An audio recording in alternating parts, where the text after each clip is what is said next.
খুবই বিভৎস একটি নিউজ দিচ্ছি আপনাদেরকে।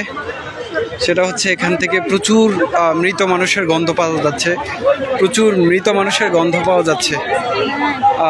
এখানে ধারণা করা হচ্ছে যে অনেক অনেক মৃত লাশকে এখানে কবর দেওয়া হয়েছে, পুঁতে রাখা হয়েছে মাটির মধ্যে।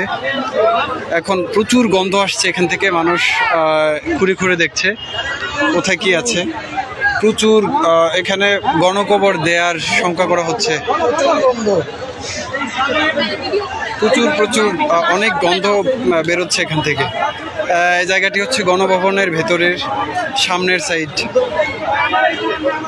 অনেক মানুষকে এখানে পুঁতে রাখার আলামত পাওয়া যাচ্ছে। আমি আপনাদেরকে একটু দেখাচ্ছি। এখানে এই যে নতুন চিহ্ন দেখা যাচ্ছে, চিহ্ন দেখা যাচ্ছে যে এখানে গণকবরের চিহ্ন পাওয়া যাচ্ছে গণভবনের ভেতরে। প্রচুর মরা লাশের গন্ধ বেরোচ্ছে এখান থেকে। এখানে উৎসুক মানুষ দেখতে পাচ্ছে।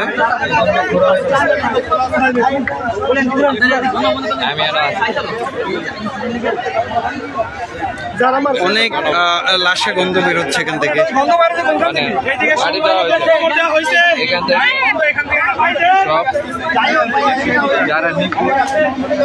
এখানে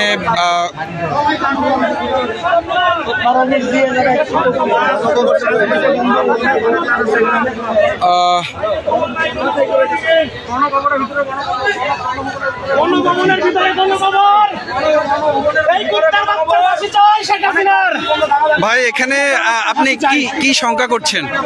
ভাই এখানে 1000 উপরে মানুষের গণকবর দেওয়া হয়েছে ভাই গণভবনে। জি, 1000-এর উপরে গণকবর দেওয়া হয়েছে।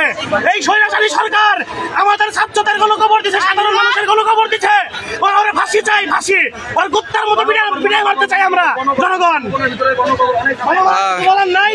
জি জি, ধন্যবাদ। ফাঁসি দেওয়া, ফাঁসি দিতে হবে ভাই। এখানে সবার দাবি একটাই, ফাঁসি দিতে হবে। জি, ইনশাআল্লাহ। জনগণের একটাই দাবি, সাধারণ মানুষের দাবি, আমাদের ছাত্রদের দাবি, সবার দাবি ফাঁসি চাই। আমরা আর কিছু চাই না, ফাঁসি চাই, ফাঁসি চাই, ফাঁসি চাই, ফাঁসি চাই। এই মুহূর্তে এখানে মানুষ ক্ষোভে ফেটে পড়ার মতো অবস্থা। প্রচুর গণকবরের সন্দেহ করা হচ্ছে এখানে গণভবনের সামনেই ভেতরে। তো এখান থেকে প্রচুর গন্ধ বেরোচ্ছে। এখানে টেকাই রায় হয়ে পড়ছে। এখানে চিহ্ন দেখা যাচ্ছে, অনেক নতুন কবরের চিহ্ন পুঁতে রাখা হয়েছে, পুঁতে রাখার চিহ্ন দেখা যাচ্ছে গণভবনের ভেতরে। আল্লাহ ভালো জানেন যে এখানে কি হয়েছে, কি পরিমাণ লাশ এখানে পুঁতে রাখা হয়েছে। আশাবাদী সরকার আমাদের ছাত্রদের এবং